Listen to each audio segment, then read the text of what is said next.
আজি 19/6/2024 বৰ্ষৰ প্ৰাতঃ মুৰলী ওম শান্তি বাপ-দাদা মধুবন। আজি বাবাই কৈছে, মৰমৰ সন্তানসকল, সকলোতকৈ মূল সেৱা হৈছে পিতাৰ স্মৃতিত থকা আৰু অন্যক পিতাৰ স্মৃতি সোঁৱৰাই দিয়া। তোমালোকে যিকোনো লোককে পিতাৰ পৰিচয় দি তেওঁলোকৰ কল্যাণ কৰিব পাৰা। প্ৰশ্ন: কোনটো এটা সৰু অভ্যাসেও বহুত ডাঙৰ অৱজ্ঞা কৰাই দিয়ে? তাৰ পৰা ৰক্ষা পোৱাৰ উপায় কি? উত্তৰ: যদি কাৰোবাৰ কিবা লুকুৱাৰ বা চুৰি কৰাৰ অভ্যাস আছে, তেতিয়াও বহুত ডাঙৰ অৱজ্ঞা হৈ যায়। কোৱা হয়, খেৰকুটা চুৰি কৰাজনো চোৰ, লাখ টকা চুৰি কৰাজনো চোৰ। লোভৰ বশীভূত হৈ ভোক লাগিলে নোসোধাকৈয়ে খাই দিয়া, চুৰ কৰা, এইটো বহুত বেয়া অভ্যাস। এইটো অভ্যাসৰ পৰা ৰক্ষা পাবলৈ পিতা ব্ৰহ্মাৰ সমান নিমিত্ত হোৱা। এনেকুৱা যিবোৰ অভ্যাস আছে, সেয়া পিতাক সঁচাকৈ কৈ দিয়া। ওম শান্তি। আত্মিক পিতাই বহি আত্মিক সন্তানসকলক বুজাইছে। সন্তানসকলে জানে আমি বেহদৰ পিতাৰ সন্মুখত বহি আছো। আমি হলো ঈশ্বৰীয় পৰিয়ালৰ, ঈশ্বৰ হ'ল নিৰাকাৰ। এইটোও জানা তোমালোক আত্ম-অভিমানী হৈ বহিছা। এতিয়া ইয়াত কোনো বিজ্ঞানৰ চমৎকাৰ বা সৎ যোগ আদি কৰাৰ কথা নাই। এয়া হৈছে বুদ্ধিৰ কাম। এই শৰীৰৰ একো কাম নাই। সৎ যোগত শৰীৰৰ কাম নাথাকে। ইয়াত সন্তান বুলি বুজি আমি পিতাৰ সন্মুখত বহি আছো। এইটো জানা যে পিতাই আমাক পঢ়াই আছে। পিতাই প্ৰথমে কয়, নিজক আত্মা বুলি বুজি পিতাক স্মৰণ কৰা। তেতিয়া মৰমৰ সন্তানসকল, তোমালোকৰ সকলো পাপ খণ্ডন হ'ব আৰু চক্ৰ ঘূৰোৱা, আনৰ সেৱা কৰি নিজৰ সমানকৈ গঢ়ি তোলা। পিতাই বহি এজন এজনক প্ৰত্যক্ষ কৰে যে তেওঁ কি সেৱা কৰি আছে। স্থূল সেৱা কৰে নে, সূক্ষ্ম সেৱা কৰে নে, মূল সেৱা কৰে। এজন এজনক প্ৰত্যক্ষ কৰে। এওঁ সকলোকে পিতাৰ পৰিচয় দিছেনে? এইটো হৈছে মূল কথা। প্ৰতিগৰাকী সন্তানক পিতাৰ পৰিচয় দিয়েনে? আনকো বুজাইছেনে যে পিতাই কৈছে, মোক স্মৰণ কৰিলে তোমালোকৰ জন্ম জন্মান্তৰৰ পাপ খণ্ডন হ'ব। কিমান দূৰ এইটো সেৱাত থাকে? নিজৰ সৈতে তুলনা কৰেনে? সকলোতকৈ বেছি সেৱা কোনে কৰে? কিয়নো মই এওঁতকৈ বেছি সেৱা নকৰোঁ। এওঁতকৈ বেছি স্মৃতি যাত্ৰাত দৌৰিব পাৰোঁ নে নোৱাৰোঁ? প্ৰত্যেককে পিতাই লক্ষ্য কৰে। পিতাই প্ৰতিজনৰে খবৰ সোধে, কি কি সেৱা কৰে। কাৰোবাক পিতাৰ পৰিচয় দি তেওঁৰ কল্যাণ কৰেনে? সময় নষ্টটো নকৰে। এইটোৱেই হৈছে মূল কথা। এই সময়ত সকলো মাউৰা। বেহদৰ পিতাক কোনেও নাজানে। পিতাৰ পৰা উত্তৰাধিকাৰটো নিশ্চয় পায়। তোমালোক সন্তানসকলৰ বুদ্ধিত মুক্তি, জীৱন মুক্তি ধাম দুয়োটা আছে। সন্তানসকলে এইটোও বুজিব লাগে যে এতিয়া আমি পঢ়ি আছো, আকৌ স্বৰ্গত আহি জীৱন মুক্তিৰ ৰাজ্যভাগ্য ল'ম। বাকী ইমানবোৰ আত্মা যিবোৰ বেলেগ বেলেগ ধৰ্মৰ হয়, সেয়াতো কোনোৱে নাথাকিব। কেৱল আমিয়ে এই ভাৰতত থাকিম। পিতাই বহি সন্তানসকলক শিকায়, বুদ্ধিত কি কি থাকিব লাগে। ইয়াত তোমালোক সংগম যুগত বহি আছা, গতিকে খোৱা বোৱাও শুদ্ধ পবিত্ৰ নিশ্চয় হ'ব লাগে। জানা যে আমি ভৱিষ্যতে সৰ্বগুণ সম্পন্ন, 16 কলা সম্পূৰ্ণ, সম্পূৰ্ণ নিৰ্বিকাৰী হ'মগৈ। এই মহিমা হৈছে শৰীৰধাৰী আত্মাৰ। কেৱল আত্মাৰ মহিমাটো নহয়, প্ৰত্যেক আত্মাৰ ভূমিকা নিজা নিজা, যিটো ইয়াত আহি পালন কৰে। তোমালোকৰ বুদ্ধিত লক্ষ্য উদ্দেশ্য আছে, আমি এওঁলোকৰ নিচিনা হ'ব লাগে। পিতাৰ আজ্ঞা হৈছে সন্তানসকল পবিত্ৰ হোৱা। সুধিব, কেনেকৈ পবিত্ৰ হৈ থাকিম? কিয়নো মায়াৰ ধুমুহা বহুত আহে। বুদ্ধি ক'ত ক'ত গুচি যায়, ইয়াক কেনেকৈ এৰিম? সন্তানসকলৰ বুদ্ধিটো চলে নহয়, আৰু কাৰো বুদ্ধি নচলে। পিতা, শিক্ষক, গুৰু তোমালোকে পাইছা। এইটো তোমালোকে জানা, ভগৱান হৈছে উচ্চতকৈ উচ্চ। তেওঁ পিতা, শিক্ষক আৰু জ্ঞানৰ সাগৰো হয়। পিতা আহিছে আমি আত্মাসকলক লগত লৈ যাবলৈ। সত্যযুগত বহুত কম দেৱতা থাকে। এই কথাবোৰ তোমালোকৰ বাহিৰে আন কাৰো বুদ্ধিত নাথাকে।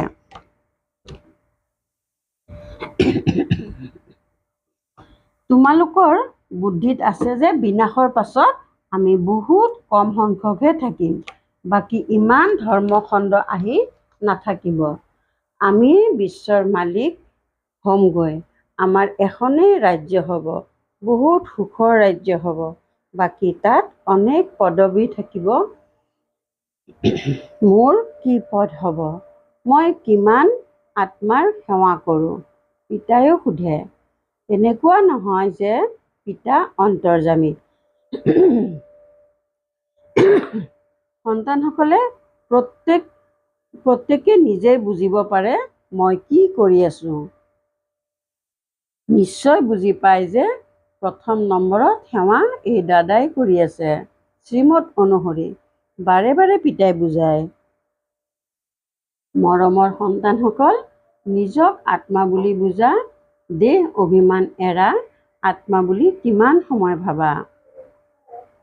এইটো দৃঢ় কৰিব লাগে, মই আত্মা হওঁ। পিতাক স্মৰণ কৰিব লাগে। ইয়াৰ দ্বাৰাই বৈতৰণি পাৰ হয়। স্মৰণ কৰোঁতে কৰোঁতে পুৰণা সৃষ্টিৰ পৰা নতুন সৃষ্টিলৈ গুচি যাবাগৈ। এতিয়া বাকী অলপ সময় আছে। আকৌ আমি নিজৰ সুখধামলৈ যাম। মুখ্য হৈছে আত্মিক সেৱা, সকলোকে পিতাৰ পৰিচয় দিয়া। এইটো হৈছে সকলোতকৈ সহজ কথা। স্থূল সেৱা কৰোঁতে, ভোজন ৰান্ধোতে, ভোজন খাওঁতেও পৰিশ্ৰম হয়। ইয়াততো পৰিশ্ৰমৰ কোনো কথাই নাই। মাত্ৰ নিজক আত্মা বুলি বুজিব লাগে। আত্মা অবিনাশী, শৰীৰ বিনাশী। আত্মাইহে সকলো ভূমিকা পালন কৰে। এই শিক্ষা পিতাই এবাৰেই আহি দিয়ে যেতিয়া বিনাশৰ সময় হয়। নতুন সৃষ্টি হয়েই দেৱী দেৱতাৰ, তালৈ নিশ্চয় যাব লাগে। বাকী গোটেই জগত শান্তিধামলৈ যাব লাগিব। সেই পুৰণা সৃষ্টি নাথাকিব। তোমালোকে নতুন সৃষ্টিত থাকিলে পুৰণা সৃষ্টি স্মৃতিলৈ আহিবনে? একোৱে নাহিব। তোমালোক স্বৰ্গতেই থাকিবা, ৰাজত্বও কৰিবা। এইটো কথা বুদ্ধিত থাকিলে আনন্দিত হয়। স্বৰ্গক অনেক নাম দিয়া হয়, নৰককো অনেক নাম দিছে। পাপ আত্মাৰ সৃষ্টি নৰক, দুখধাম। এতিয়া তোমালোক সন্তানসকলে জানা, বেহদৰ পিতা এজনেই। আমি তেওঁৰ কল্পৰ পাছত পুনৰাই মিলিত হোৱা সন্তান। সেয়েহে এনেকুৱা পিতাৰ প্ৰতি বহুত প্ৰেম থকা উচিত। পিতাৰো সন্তানসকলৰ প্ৰতি বহুত প্ৰেম আছে, যিয়ে বহুত সেৱা কৰে, কাইটক ফুল কৰি তোলে। মনুষ্যৰ পৰা দেৱতা হ'ব লাগে নহয়। পিতা নিজে নহয়, আমাক গঢ়ি তুলিবলৈ আহিছে। সেয়েহে ভিতৰি বহুত আনন্দিত হ'ব লাগে। স্বৰ্গত মই কি পদ পাম? মই কি সেৱা কৰোঁ? ঘৰত চাকৰ বাকৰ আছে, তেওঁলোককো পৰিচয় দিব লাগে। যিয়ে নিজে সংযোগত আহে, তেওঁক শিক্ষা দিব লাগে। সকলোৰে সেৱা কৰিব লাগে নহয়। অবলাসকলৰ, গৰীবসকলৰ, নিজ জাতিসকলৰ। গৰীবটো বহুত আছে, তেওঁলোক শুধৰণি হৈ যাব। কোনো পাপ আদি নকৰিব, নহ'লে পাপ কৰ্ম কৰি থাকিব। দেখিছাই, মিছা কথা কোৱা, চুৰি কৰা আদি কিমান হয়। চাকৰবিলাকেও চুৰি কৰে। নহ'লে ঘৰত ল'ৰা ছোৱালী আছে, তলা কিয় লগাব লাগে? আজিকালিৰ ল'ৰাইও চোৰ হৈ যায়। কিবা নহয় কিবা লুকুৱাই লৈ যায়। কাৰোবাৰ ভোক লাগিলে লোভতে খাই দিয়ে। লোভীয়া মানুহে নিশ্চয় কিবা চুৰ কৰি খাব। এয়াতো শিৱ বাবাৰ ভঁৰাল। ইয়াত সাধাৰণ বস্তু এটাও চুৰ কৰিব নালাগে। ব্ৰহ্মাটো নিমিত্ত হয়। বেহদৰ পিতা ভগৱান তোমালোকৰ ওচৰলৈ আহিছে। ভগৱানৰ ঘৰত কেতিয়াবা কোনোবাই চুৰ কৰে জানো? সপোনতো নকৰে। তোমালোকে জানা উচ্চতকৈ উচ্চ হৈছে শিৱ ভগৱান। তেওঁৰ আমি সন্তান। গতিকে আমি দৈবিক কৰ্ম কৰিব লাগে। তোমালোকে চুৰি কৰা সকলকো কাৰাগাৰলৈ গৈ জ্ঞান দিয়া। ইয়াত কি চুৰ কৰিব? কেতিয়াবা আমি আম এটাকে ল'লে, কিবা বস্তু লৈ খালে, এইটো চুৰ কৰাই নহয় জানো? কোনো বস্তু নোসোধাকৈ ল'ব নালাগে, হাতো লগাব নালাগে। শিৱ বাবা আমাৰ পিতা হয়। তেওঁ শুনে, দেখে, সোধে সন্তানসকলৰ কোনো অৱগুণটো নাই। যদি কিবা অৱগুণ আছে তেন্তে কৈ দিয়া, দান কৰি দিয়া। দান কৰি উঠি আকৌ অৱজ্ঞা কৰিলে বহুত শাস্তি খাবা। চুৰি কৰাৰ অভ্যাস বহুত বেয়া। ধৰি লোৱা কোনোবাই চাইকেল চুৰি কৰিলে ধৰা পৰি যায়। কোনো দোকানলৈ গৈ বিস্কুটৰ পেকেট লুকুৱাই ল'লে বা কোনো সৰু সৰু বস্তু লুকুৱাই লয়। দোকানীসকলৰ বৰ সাৱধানে থাকে। গতিকে এইখনো বহুত ডাঙৰ চৰকাৰ। পাণ্ডৱ চৰকাৰে নিজৰ ৰাজ্য স্থাপনা কৰি আছে। পিতাই কয়, মইতো ৰাজ্য নকৰোঁ, তোমালোক পাণ্ডৱেই ৰাজ্য কৰা। তেওঁলোকে আকৌ পাণ্ডৱপতি বুলি শ্ৰীকৃষ্ণক কৈ দিছে। পাণ্ডৱৰ পিতা কোন? তোমালোকে জানা, সন্মুখত বহি আছে। প্ৰত্যেকে বুজিব পাৰে মই পিতাৰ কি সেৱা কৰোঁ। পিতাই আমাক বিশ্বৰ বাদশ্বাহী দি নিজে বানপ্ৰস্থত গুচি যায়। কিমান নিষ্কাম সেৱা কৰে। সকলো সুখী আৰু শান্ত হৈ যায়।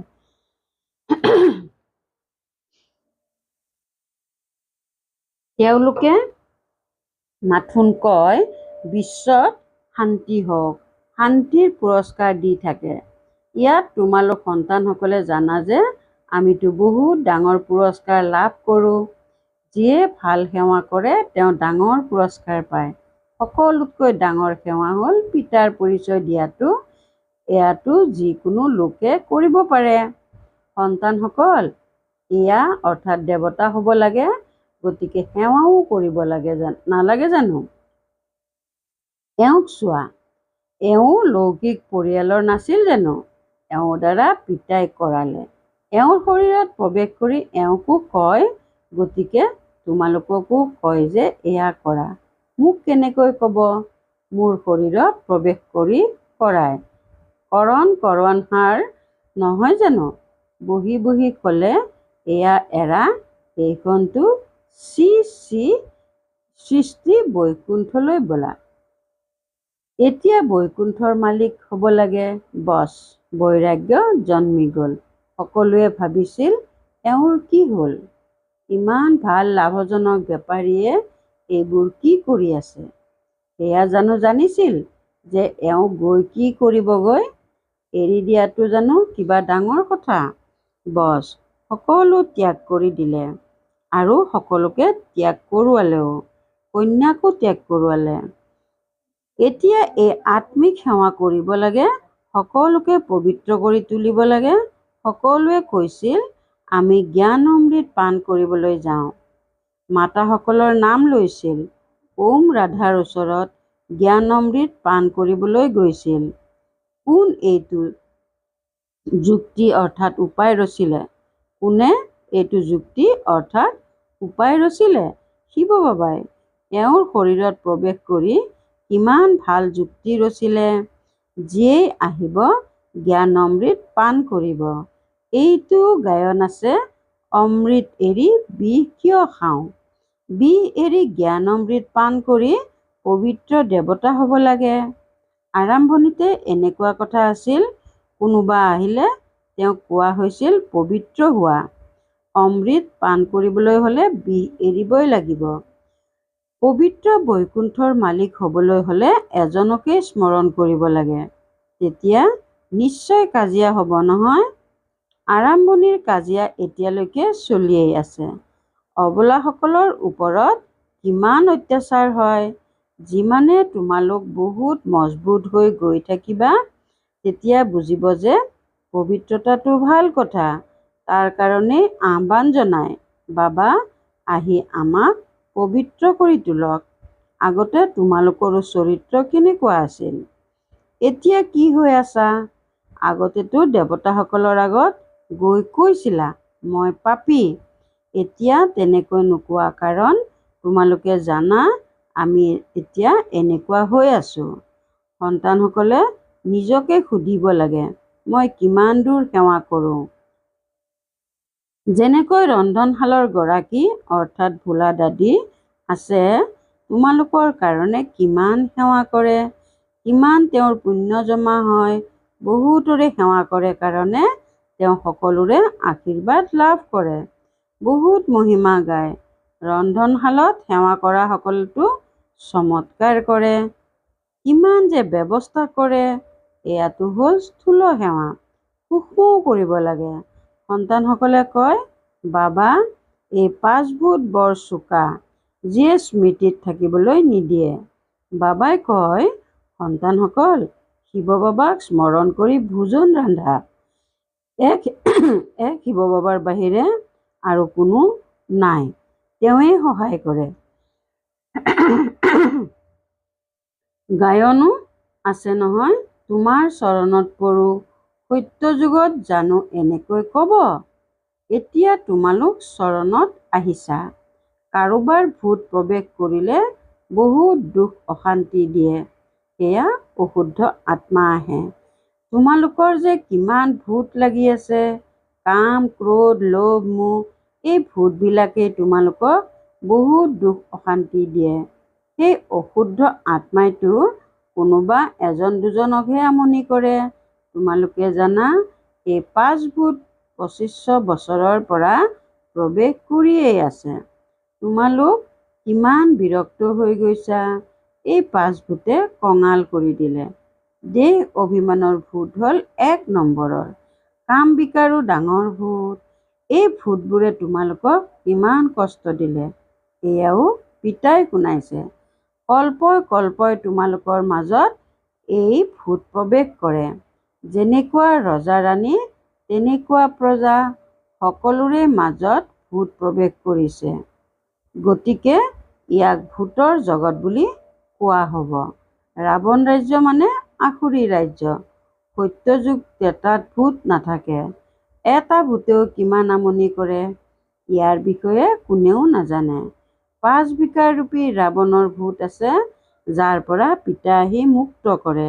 তোমালোকৰ মাজতো কোনো কোনো বিচাৰ বুদ্ধি সম্পন্ন আছে, যাৰ বুদ্ধিত ধাৰণ হয় এইটো জন্মত এনেকুৱা কোনো কাম কৰিব নালাগে। যদি চুৰ কৰা দেহ অভিমান আহে তেন্তে ফলাফল কি হ'ব? পথ ভ্ৰষ্ট হৈ যাব। কিবা নহয় কিবা এটা তুলি লয়। কোৱা হয় খেৰ কুটা চুৰি কৰা জনো চোৰ, লাখ টকা চুৰি কৰা জনো চোৰ। যজ্ঞততো এনেকুৱা কাম কেতিয়াও কৰিব নালাগে। অভ্যাস হৈ গ'লে পাছত কেতিয়াও আঁতৰি নাযায়। বহুত পৰিশ্ৰম কৰিবলগীয়া হয়। ভাল বাৰু, অতি মৰমৰ কল্পৰ পাছত পুনৰাই মিলিত হোৱা সন্তানসকলৰ প্ৰতি মাতা পিতা বাপ দাদাৰ স্নেহপূৰ্ণ স্মৰণ আৰু সুপ্ৰভাত। আত্মিক পিতাৰ আত্মিক সন্তানসকলক নমস্কাৰ। ধাৰণাৰ বাবে মুখ্য সাৰ 1 নম্বৰ, স্থূল সেৱাৰ লগতে সূক্ষ্ম আৰু মূল সেৱাও কৰিব লাগে। সকলোকে পিতাৰ পৰিচয় দিয়া, আত্মাসকলৰ কল্যাণ কৰা, স্মৃতিৰ যাত্ৰাত থকা, এয়া হৈছে সঁচা সেৱা। এই সেৱাতে ব্যস্ত হৈ থাকিব লাগে, নিজৰ সময় নষ্ট কৰিব নালাগে। 2 নম্বৰ, সুবুদ্ধি সম্পন্ন হৈ 5 বিকাৰ ৰূপী ভূতৰ ওপৰত বিজয় প্ৰাপ্ত কৰিব লাগে। চুৰি কৰা বা মিছা কোৱাৰ অভ্যাস এৰি দিব লাগে। দানত দিয়া বস্তু উভতাই ল'ব নালাগে। বৰদান, শৰীৰৰ ব্যাধিসমূহৰ পৰা চিন্তামুক্ত হৈ জ্ঞান চিন্তন বা স্বচিন্তন কৰোঁতা শুভ চিন্তক হোৱা। শৰীৰৰ ব্যাধিসমূহৰ পৰা চিন্তামুক্ত হৈ জ্ঞান চিন্তন বা স্বচিন্তন কৰোঁতা শুভ চিন্তক হোৱা। 1 হৈছে শৰীৰৰ ব্যাধি, 1 হৈছে শৰীৰৰ ব্যাধিত বিচলিত হৈ যোৱা। ব্যাধি অহা এয়াটো হৈছে নিয়তি, কিন্তু শ্ৰেষ্ঠ স্থিতি বিচলিত হৈ যোৱা সেয়া বন্ধনযুক্তৰ চিন। যিসকল শৰীৰৰ ব্যাধিৰ চিন্তাৰ পৰা মুক্ত হৈ স্বচিন্তন জ্ঞান চিন্তন কৰে তেওঁলোকেই শুভচিন্তক। প্ৰকৃতিৰ চিন্তন বেছিকৈ কৰিলে চিন্তা ৰূপ হৈ যায়। এই বন্ধনৰ পৰা মুক্ত হোৱা ইয়াকেই কৰ্মাতীত স্থিতি বুলি কোৱা হয়। শ্লোগান: স্নেহৰ শক্তিয়ে সমস্যাৰূপী পাহাৰক পানীৰ দৰে পাতল কৰি দিয়ে। স্নেহৰ শক্তিয়ে সমস্যাৰূপী পাহাৰক পানীৰ দৰে পাতল কৰি দিয়ে। ওম শান্তি। কৰ্মযোগী হ'বলৈ আজিৰ অব্যক্ত সংকেত: যেনেকৈ শৰীৰ আৰু আত্মা সংযুক্ত হৈ কৰ্ম কৰে, তেনেকৈ কৰ্ম আৰু যোগ দুয়োটা যাতে সংযুক্ত হৈ থাকে। কৰ্ম কৰিও যাতে স্মৃতি নাপাহৰা আৰু স্মৃতিত থাকি কৰ্মক পাহৰি নোযোৱা। তোমালোকৰ উপাধি হৈছে কৰ্মযোগী। কৰ্ম কৰি স্মৃতিত থাকোতাসকল সদায় উপৰাম আৰু স্নেহী হ'ব, বোজামুক্ত হ'ব, কোনো কৰ্মৰ বোজাৰ অনুভৱ নকৰিব। কৰ্মযোগীকেই অন্য শব্দত পদুম ফুল বুলি কোৱা হয়। তেওঁলোকক কেতিয়াও কোনো প্ৰকাৰৰ মলিনতা অৰ্থাৎ মায়াৰে প্ৰকম্পনে স্পৰ্শ কৰিব নোৱাৰে। ওম শান্তি।